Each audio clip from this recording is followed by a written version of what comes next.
Hi friends, ഇന്നത്തെ വീഡിയോയിൽ ഞാനെൻ്റെ ടെറസിലെ കൃഷിയാണ് കേട്ടോ കാണിച്ചു തരുന്നത്. സമയം ഇപ്പം 7 മണിയായി. ഭയങ്കര വെയിലാണ് കേട്ടോ. നമ്മൾ കാലത്ത് നനയ്ക്കാൻ ഇറങ്ങിയതാണ്. അതോടൊപ്പം തന്നെ നമുക്ക് വെണ്ടയ്ക്കയും കുറച്ച് ചീരയും കൂടെ ഒന്ന് വിളവെടുക്കാമെന്ന് കരുതി. വെണ്ടയ്ക്ക 2 ഇനമാണ് നട്ടിട്ടുണ്ടായിരുന്നത്. ചുവപ്പ് കളറും അതുപോലെ തന്നെ ഒരു പച്ച കളറും.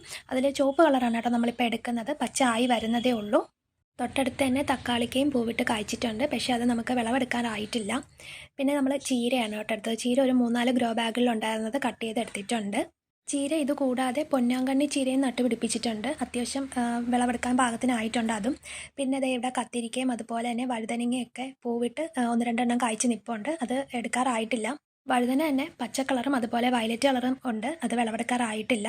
പിന്നെ കുറച്ച് മുളക് ഐറ്റംസും അതുപോലെ തന്നെ പടർന്നു പോകുന്ന പാവലും കോവലും ഒക്കെയാണ് കേട്ടോ ഉള്ളത്, പയറൊക്കെ. പിന്നെ കുറച്ച് സൈഡിലായിട്ട് നാരകവും അതുപോലെ ചാമ്പയും കറിവേപ്പും കൂടെ നട്ടിട്ടുണ്ട്. ഏകദേശം 2-2.5 മാസത്തെ അധ്വാനമാണ് കേട്ടോ ഇപ്പോൾ ഈ കാണുന്നത്. ഇതിൻ്റെ എല്ലാ ക്രെഡിറ്റും എൻ്റെ ചേട്ടന് തന്നെയാണ്.